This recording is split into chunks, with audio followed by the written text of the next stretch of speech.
The Basel Convention on the Control of Transboundary Movements of Hazardous Wastes and Their Disposal, the Rotterdam Convention on the Prior Informed Consent Procedure for Certain Hazardous Chemicals and Pesticides in International Trade, and the Stockholm Convention on Persistent Organic Pollutants share the common objective of protecting human health and the environment from hazardous chemicals and wastes at all stages of their life cycle, from production to final disposal.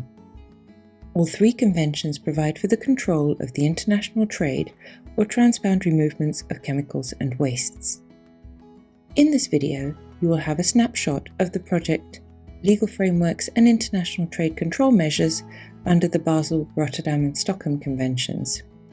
This was funded by the European Union and sought to build the capacity of parties to these conventions in specific regions pertaining to national legislation, legal traffic and trade, and enforcement. My name is Rolf Payet and I'm the Executive Secretary of the Basel, Rotterdam and Stockholm Conventions. As you know, those three conventions have very important trade-related implications for countries who are parties to those conventions. And we work with countries to help them to implement the processes, the procedures, and also the provisions available in those conventions. This project will help those countries through capacity building, technical assistance, in implementing those provisions in those three conventions. The need to control transboundary movements of hazardous waste is particularly important to developing countries in Africa because Africa is one of the most important destination countries for hazardous waste from developed countries.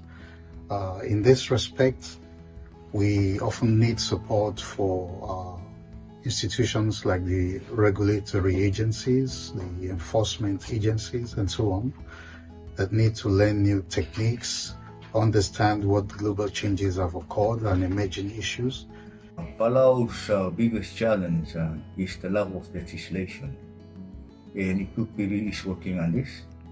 And we are hopeful that this will help us identify illegal chemicals and address it before it reaches Palau shores. The conditions and procedures under the Basel, Rotterdam and Stockholm Conventions have the objective of ensuring the sound management of these hazardous chemicals and wastes.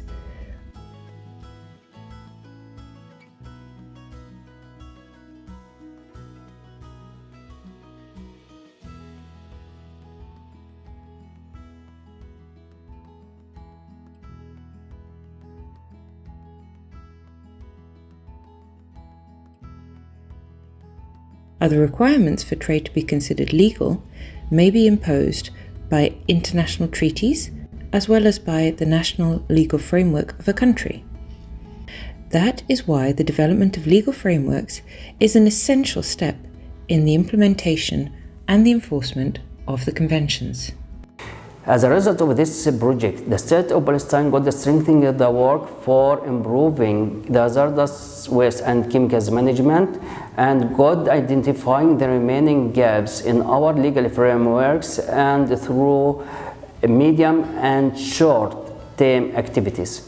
The project, implemented by the Secretariat of the Basel, Rotterdam and Stockholm Conventions, together with several partners, consisted in a series of regional workshops and national activities in the Central Asia and Pacific regions to build the capacity of participating countries, focusing on the development of legal frameworks to implement the conventions and preventing illegal traffic and trade of hazardous chemicals and wastes.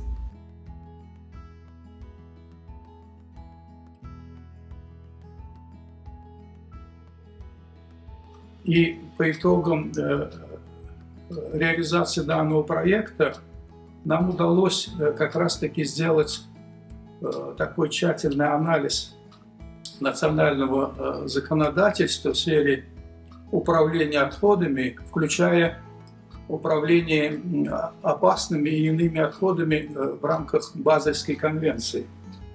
Поэтому у нас сейчас сложилось такое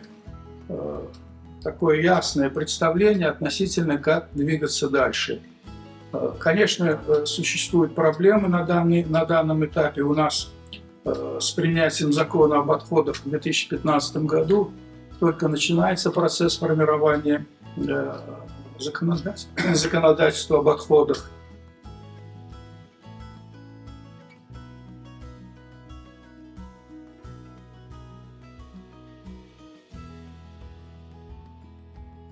Please visit our websites if you are interested in knowing more about the work of the Basel, Rotterdam and Stockholm Conventions in combating the illegal traffic and trade of hazardous chemicals and wastes, and for technical assistance.